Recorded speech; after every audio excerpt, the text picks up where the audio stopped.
Welcome to the Patron Saints of Pop Culture. I'm Miguel Covarrubias. And I'm Kathy Covarrubias. And today, let's talk about the Netflix series Russian Doll. Spoiler alert if you have not yet watched the show. Great thing about this one is that the episodes are only about half an hour long each. Which really threw me off. I had to get used to it, back to a regular half an hour time span. For 8 episodes, as a normal Netflix series kind of runs, it's really short time. So, but it definitely was not too short, but it wasn't. It was a good length. Good length. You can binge watch it in a day. Yeah, and I recommend that actually because you'll want to. It's another one of those that kind of sticks in your head that you want to finish the story. Yeah. Exactly. So our summary, speaking of the story. Well, let's go ahead and just let our listeners know that you guys chose this. Yes. Because we did put out a survey. It was this, talk about Russian Doll or talk about This Is Us Season 3.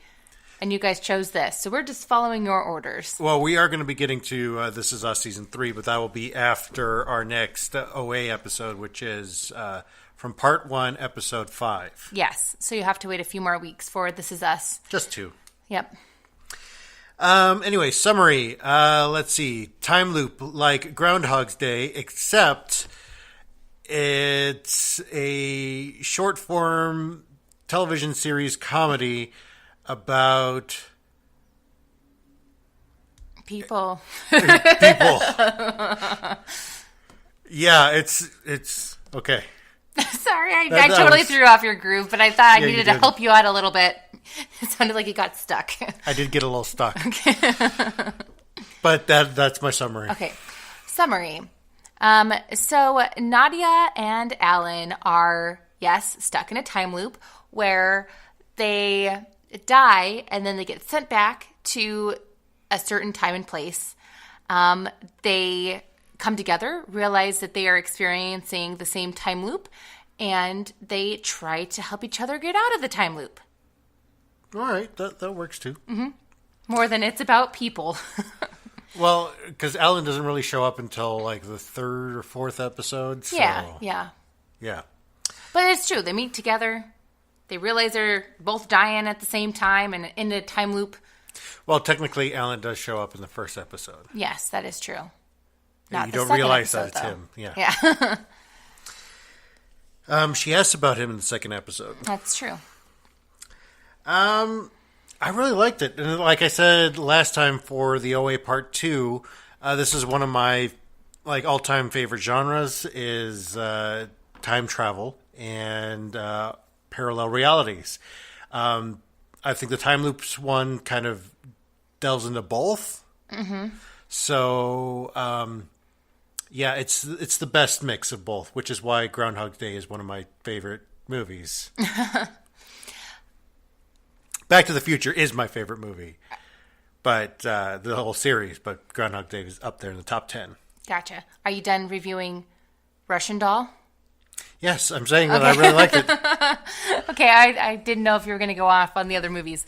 I also liked it. It was definitely different.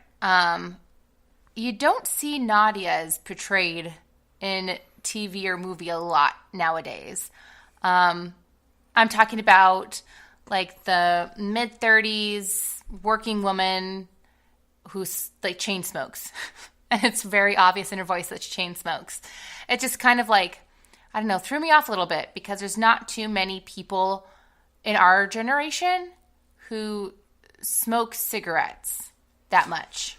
Well, and it is a departure from the last character the Manning people may think, she looks familiar, but I don't remember where. It's from Orange is the New Black. So she may not, you're like, she looks familiar. Where does she come from? It's almost a very similar character, but different. Yes. On the outside. Mm-hmm. Yep. But I also enjoyed it. As you guys know, I'm not a huge fan of time travel and that kind of stuff, but I do like a good mystery. And so this gave me enough mystery to keep me intrigued. Okay. So, really, I wanted to talk about, and this is, I'm just going to preface this with, I'm warning you guys that I'm stepping out of my comfort zone. I am not going to be talking about the same thing that will normally talk about over the past, this whole season of our podcast. Even though it's very much on par with the Netflix series and talking about those things like mental illness and grief and finding oneself and stuff like that, I am not going to be talking about those today. Even though those are part of the themes, I'm going to go in a different direction. Yeah. Well, and I think this is really good, too, because those are the easy themes, you know?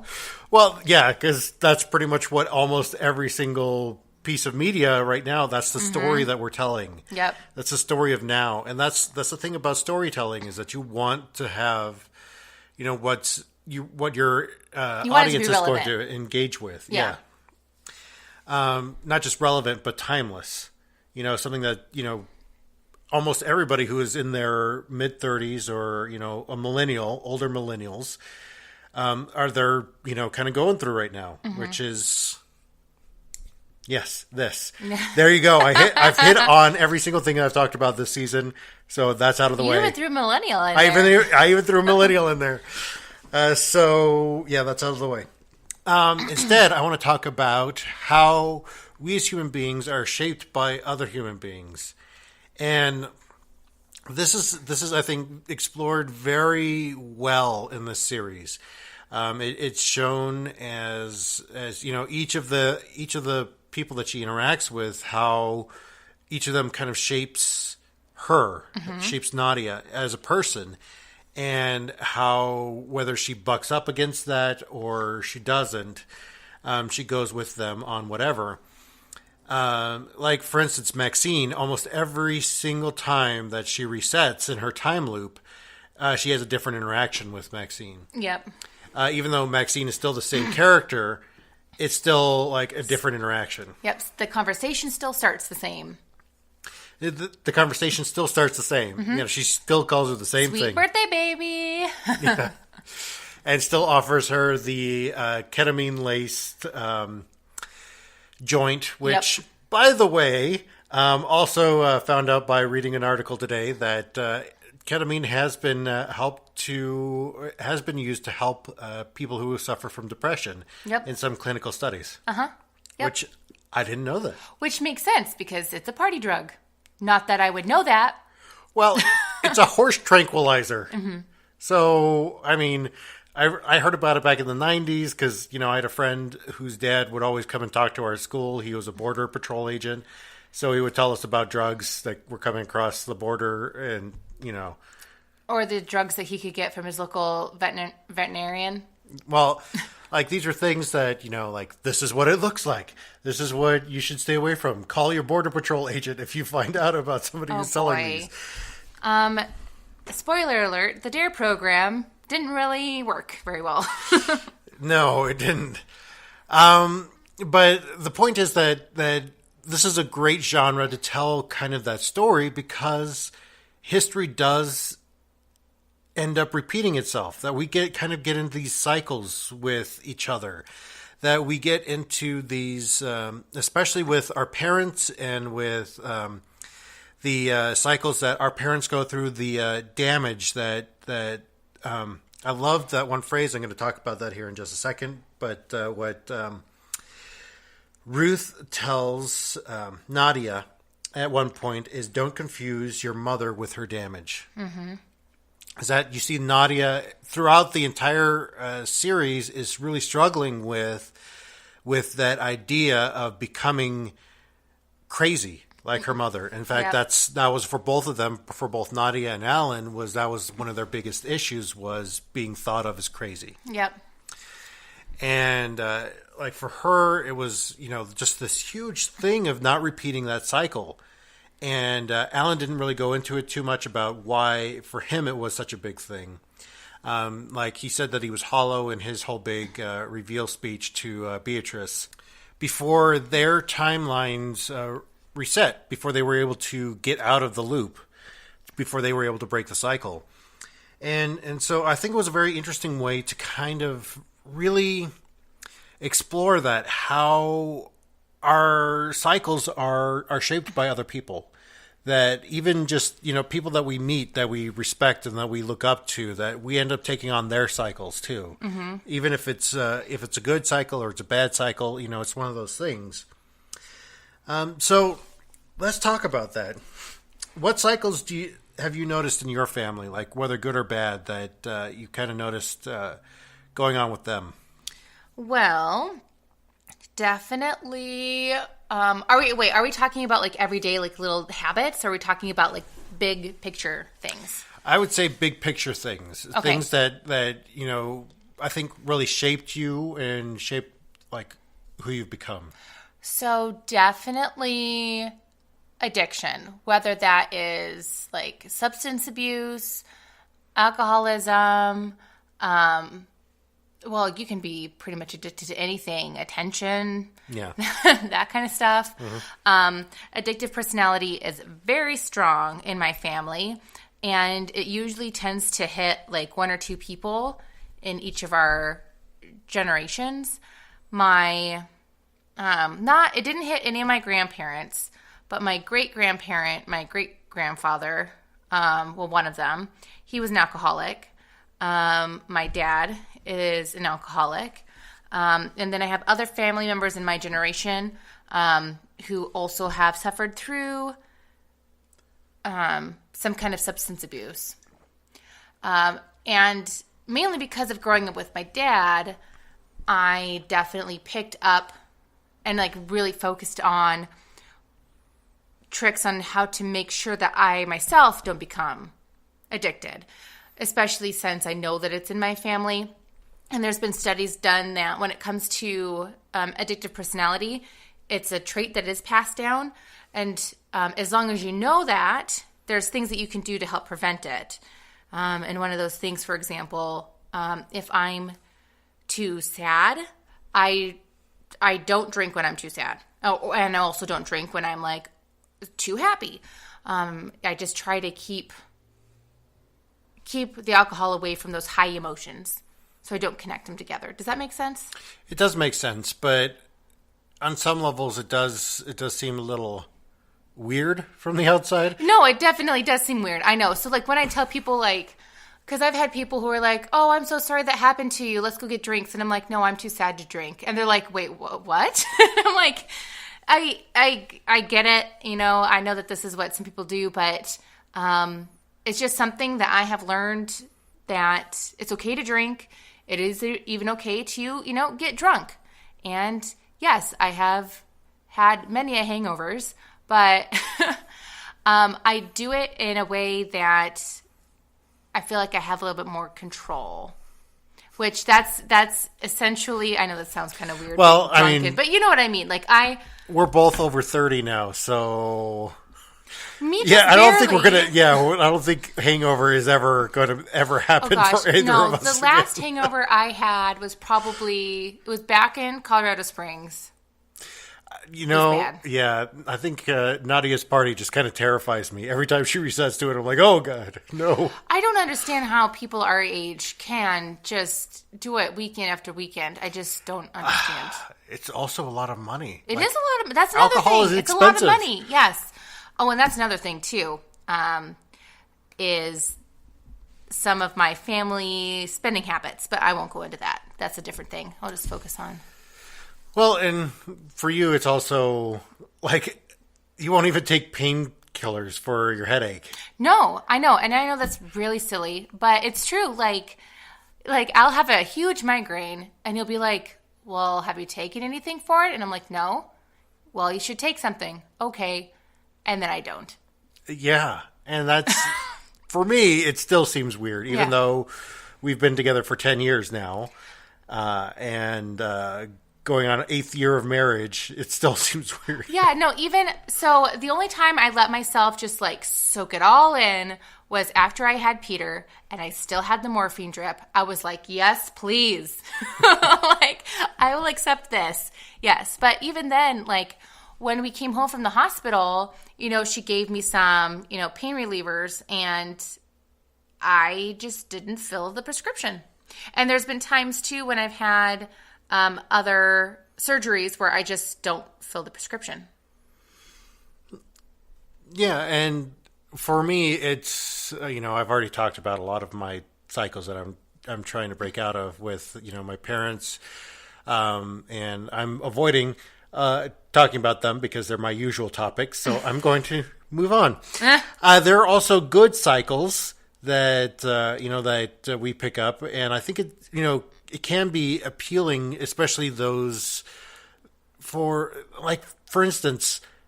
Why do people pick up books from people like Warren Buffett about how they got rich and then try to replicate that? Because, it's kind of like lightning in a bottle. Mm-hmm. You can't do it again. You can't duplicate exactly what they did to do exactly what they did again. Yep. Or there's some of those books where they didn't even write it, but we won't go into ghostwriting. Yes. Yeah. Yeah. That writer's made a lot of money off of it, so, whatever. And are there any appealing cycles for you that you feel like you really wanted to do to see if you could replicate that success? Well, I guess not necessarily success, but for a while there, I was really trying to take really good care of my skin. I'm going to do this. I'm going to wash my face when I need to, put on all the moisturizers, all the stuff, all the creams.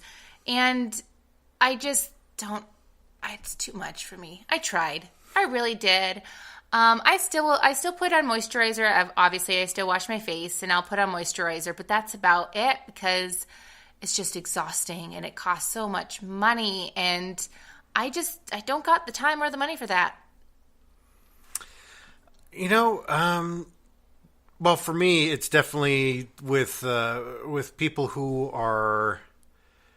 And this is the thing that I think is just really weird, is parenting tips on the internet. I know this is probably the worst place to go for parenting tips.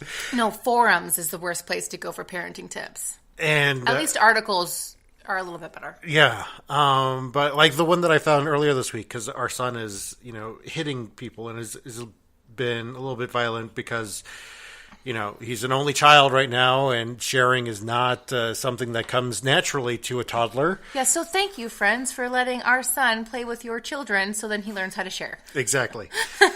That's one of those things that, we're trying to figure out how to work with him. And I know that parenting, you can't pick up good parenting tips from a book or from the internet or from anywhere else, because for every kid it's going to be different. Yeah, you can pick up minor parts, bits and pieces, maybe that'll work. Yeah, that might be something for me to try. Yeah. It's giving you form rather than function. Yes. Yeah, I mean, because let's be honest, no child does or ever will come with a manual. No. And see, that's, right now I'm reading this book by Robert McKee called Story, one of these best-selling books, and because I'm trying to up my storytelling game and also my figuring out story game for the podcast a little bit. And one of the things that he talks about right away in the book is about how you can't really be taught writing. Instead, you can be given the tools to see how people have done it before to help to give you form, because everybody tells the story in their own unique way. And that's the thing, is that everybody tells their story in their own unique way, and which is why there are so many bad movies, is because it's somebody trying to copy exactly what happened before. Oh, yeah, that's true. Which, by the way, that's like DC trying to do the Justice League after the Avengers. We're talking about the movies is what we're going to specify, because I know you're going to make people angry. So, but the movies. No. DC comics are better, but the movies, the Marvel Cinematic Universe is better. But that's I agree on one point you said. All right, let's move on. And so this brings me around to Nadia, which is very much, I think this is where that phrase comes in, is don't confuse your mother with her damage. Was that I think that Nadia, because of what she experienced as a child, she didn't really want to let herself be open to being shaped by other people that she thought were crazy. Mm-hmm. That, she ended up, because of that, because of being so afraid of the cycles that her mother were portraying, that she didn't allow herself to be open to anything good. So she really confused exactly what... Yeah, she was doing that. She was confusing her mother with her damage, that she didn't want to become that. Mm-hmm. And in the process, ended up becoming that. Yep. So, I really want to ask you then, was there a time where you couldn't see past your first impression of somebody? Yes.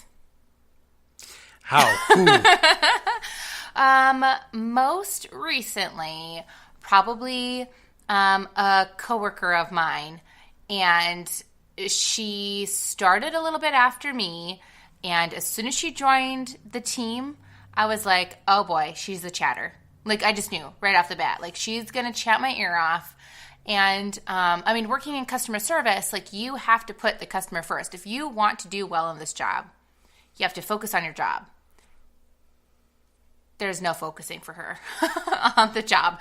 It was more about social interaction for her, definitely, with her coworkers. Yeah. And that's my first impression of her. Yeah. Yep. Yeah, and I would say for me, it's definitely, since I am the way that I am, I'm very, introverted and socially inept in some situations, that it's hard for me to see past a lot of my preconceived notions of people before I even get to the first impression. Mm-hmm. Well, and I have to say, usually what you think other people's first impressions of you are harsh, way harsher than what they actually feel. Oh yeah, this is why I identified with Alan very much. Was that if I were to have my own, everything in order and ordered exactly the way that I have it, that would be me. But granted, my kitchen would not be. Your apartment was never like that. No, my apartment was never like that, but. I had my own things in their places exactly where I, not like super neat like him, but I was more chaotic, orderly. Yes. If that's, Your chaos was in order. Yes, my chaos was in order, according to my own mind. Yes. Has there been a person who helped you despite their damage or despite, your first impression of them? Yes. So another coworker of mine, when I first joined the team, I just thought that she was just, really bossy. She clearly was out just to, move up in the company. And I kind of had the impression that she was willing to do anything that she could to move up in the company. And that just kind of turns me off because I'm like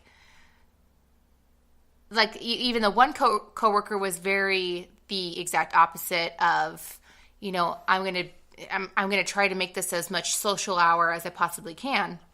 The other one was very hard set. No, I'm here to do my job. I'm here to move up as fast as I can. And her and I were actually put on a team together and to work on a project for our team. And I got to know her a little bit more and then realized that she's like that because of her background, because she has managerial experience from a previous job. So it kind of made me realize that, obviously I was a little bit wrong about her because she was a little bit more friendly and willing to, work with me and wanted to make sure that not only did she, move up and get the job done that she needed to do, she also made sure that I also got something out of it as well, too. Yeah. For me, a lot of the times it's been people that appear to be overly religious, especially because I am not the most pious person. I wasn't even when I was a youth minister, and I think that it just it would break my virtual image of myself. Turns out a lot of those people ended up helping me along the way, and they turned out not to be as pious as I thought them to be originally. Mm-hmm. So I have an overabundance of examples. Even more recently, there was we joined a parenting group, and they've been great. I've been really lucky to be a part of that. Thanks for listening, by the way. We know some of you listen. Yeah. So, yeah, and I mean, it's been subverting my expectations or exceeding my expectations. Yes, definitely exceeding. Exceeding. Yes. Yeah. Well, because subverting my first impressions. My preconceived notions. That's what I'm going for. That's what I was looking for. Thank you. So, in essence, then, Nadia and Alan end up breaking their own cycles through each other. That they end up shaping each other, and because their own damage kind of seems to fit exactly with each other. Yeah. Like, they're exactly what they need to fix the problem that they're having. Yeah. And even though they're not, they even... Like they say a few times in the last episode that, no, they're not romantically linked. They just want to help each other. Even though they did have sex once. Yeah. That they're really mainly just trying to be friendly to each other. So it doesn't have to be in a romantic context, but maybe I am a little leading on this. But who's helped you to break some of your cycles, some of your bad cycles? I guess I have to say you. I was trying not to be leading on that. Well, but then wink, you said, wink, I'm trying wink. not to be leading, which then means, okay, well, I have to say you. Yeah. You put me in a corner, Miguel. Okay, you don't have to use me. Well, you did definitely help me see that my dad was more than his alcoholism. And unfortunately, though, with my dad, his alcoholism definitely, and like hiding his alcoholism from the rest of the world is definitely a priority for him versus having a relationship with us. And at this point, I've, with your help, I've done what I can do. Yeah. There's nothing else that I can do or should do to try to change it, because at this point in time, it's not up to me. Well, sometimes you just have to step out of the dysfunction. Sometimes you just have to opt out and say, nope, can't do that anymore. Yep. I'm going to give you as much as I can give you, and that's it. But you have definitely helped me to break a lot of my bad cycles, and still are. In fact, this is why I was trying not to be leading, because I knew what my answer was going to be. Every single day you help me to be a better person, to help me to be a better human being. And just like Alan and Nadia are going to do for each other, you can tell from the last episode, like they're going to help each other be better human beings. Like you make me want to be a better human being. You make me, be a better human being every day. And sorry for getting like super sappy on you, but it's not even our anniversary yet, Miguel. I know. But yeah, you do help me break my cycles every day, and that's something that I know I picked up on, and I didn't want to, and that's why I wanted to go in this direction, because we are shaped by the people that we choose to let into our lives, that we're open to, and I think that's what Nadia's biggest lesson was to allow herself to be open to people that she even thought may be crazy. Yep. Especially when you are in the midst of your midlife crisis.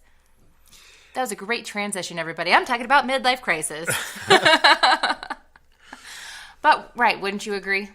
Yeah, I agree. I mean, that's especially during that time when you should start to open yourself up to more, because you are becoming a different person at that point.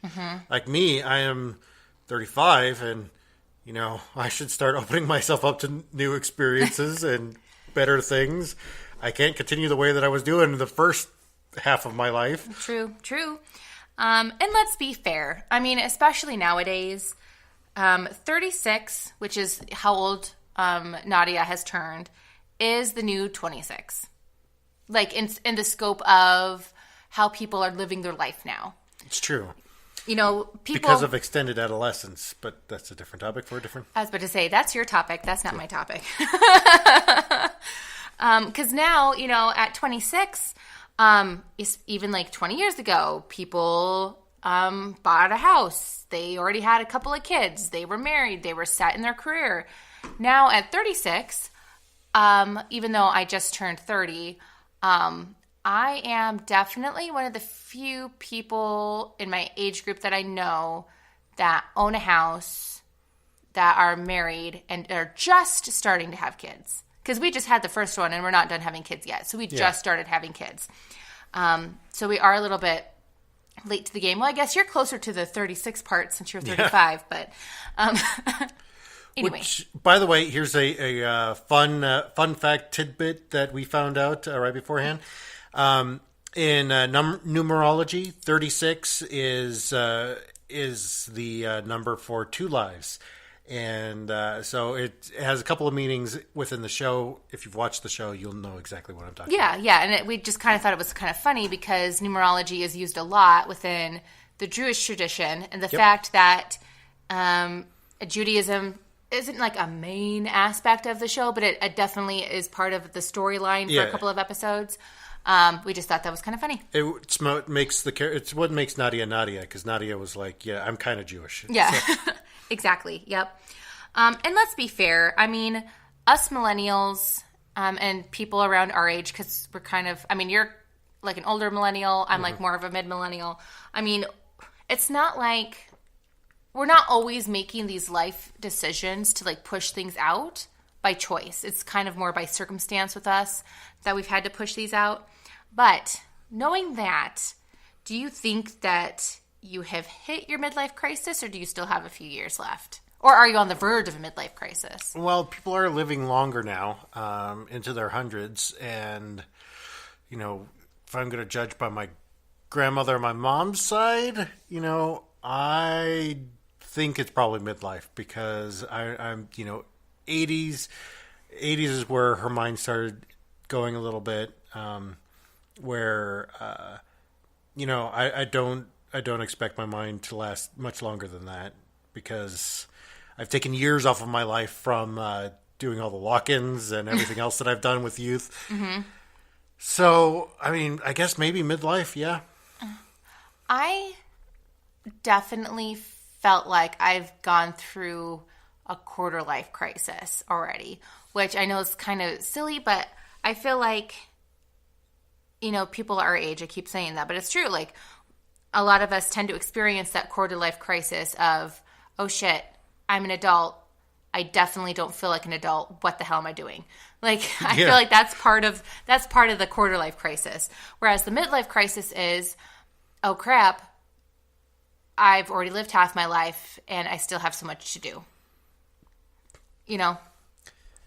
Which I don't think I've hit that quite yet. I still feel like I have at least 10 more years. Again, that's another topic for another podcast, but we haven't gone through the rites of passage that, you know, many of the generations who came before went through.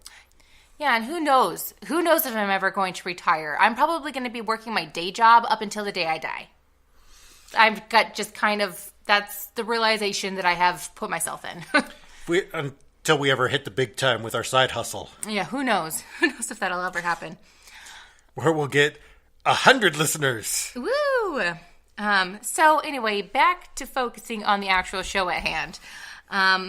So with Nadia, I think part of her problem is that she didn't really have a grown-up in her family to look towards in regards to what she's supposed to do after she, you know, turns 36. Even though she did live with Ruth, you know, growing up. And Ruth was a mother, is actually a mother figure to her because she still goes to her for advice and that kind of stuff. It's not the same, especially since she grew up with her mom in her life, you know, the majority of her childhood.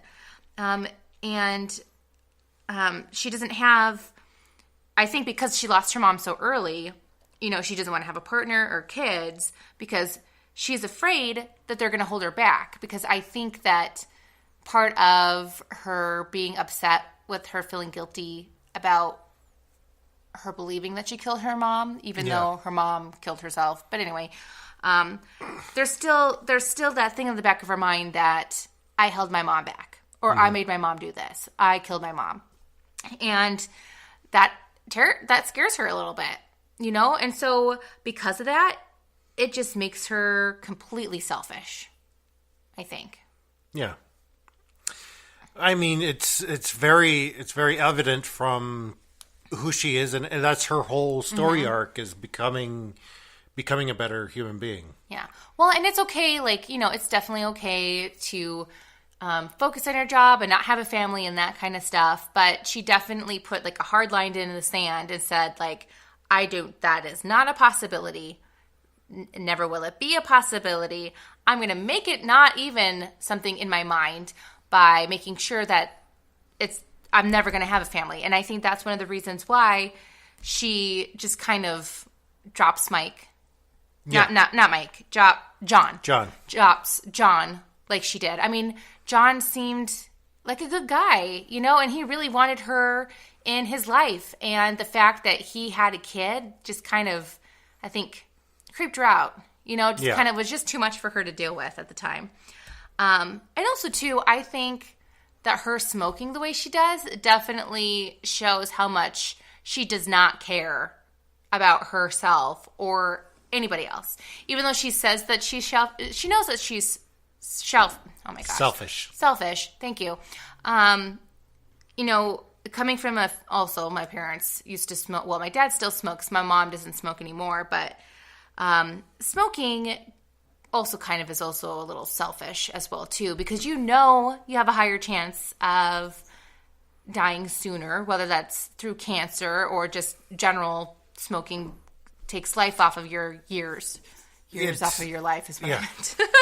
It's a bad cycle that ends up, people really replicate pretty frequently too. So, and I almost get this feeling from Nadia in her little midlife crisis session she's having, that she feels as though maybe because her mom died young that she should too, or it's her destiny to die young too, which I don't know. She does talk about that in one of the episodes. We do have a friend like this who that was her whole thing, and she felt like because of it, she was very aware of it on her birthdays that were had to do with this number. Oh yes, yep. She was convinced that she was not going to make it to, I think, her 30th or something like that, and then lo and behold, she's still here. She's been 30 for a couple of years now. So life still moves on. And I kind of feel bad for Nadia too, because even though she kind of has this air about I don't care about you or the world and everybody sucks and I know this, so thus I'm better than everybody. It still kind of feels like she's given up though. Yeah. And I think that that's kind of hard to recognize in yourself. The whole, in one way, even though you don't care about the world, you also kind of give up when you reach that point. Yeah. You just give up on everything. So that kind of makes me sad. Did you ever have a time where you just kind of just gave up and didn't care? Kind of got mean like Nadia? Yes.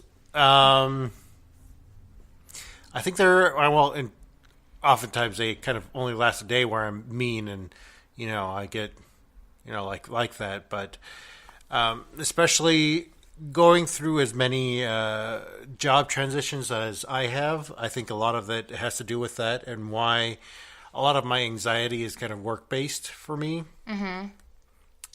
Certainly with those afterwards. Yeah. Yep, I hear you. I mean, I have days periodically when I feel like I just don't care and I'm just going to give up. Or maybe even hours. I'll have a couple of hours out of the day that I'll feel that way. But then I'm what am I doing? I don't like being like this. I don't feel good being like this. I feel like crap. I got to turn myself around. And I think that's the key too. I don't think Nadia realizes how much like crap she feels like, Yeah. Because it's just so part of her that she just doesn't, it's not in her mind. But I think that's why Alan coming into her life is a good thing, because she has realized how much like crap she actually did feel, you know? And Alan, I'm just going to kind of try to get this real quick, but I mean, obviously his midlife crisis is that he thought his life was perfect by evidence of his apartment and all that jazz. And then he has that one little hiccup, which really, in the scope of human existence, being turned down by a girlfriend is kind of small compared to most other things. It just threw him completely for a loop. He had everything planned out, and she denied him the next step in his life. And that just was too much for him. That's not his part of his personality. He needs to have everything lined up and in an order. And he just didn't know. It's like he was never taught what to do if something doesn't go your way. Yeah, and I think Ferran was really a good friend to him during that process. And, but he needed something else. Yeah.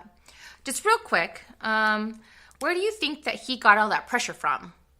Alan got that pressure from?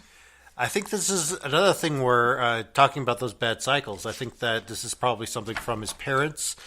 It's not really clear about his parents, about what his parents do and oh no, yeah, he goes to his mom. Remember, she's a doctor.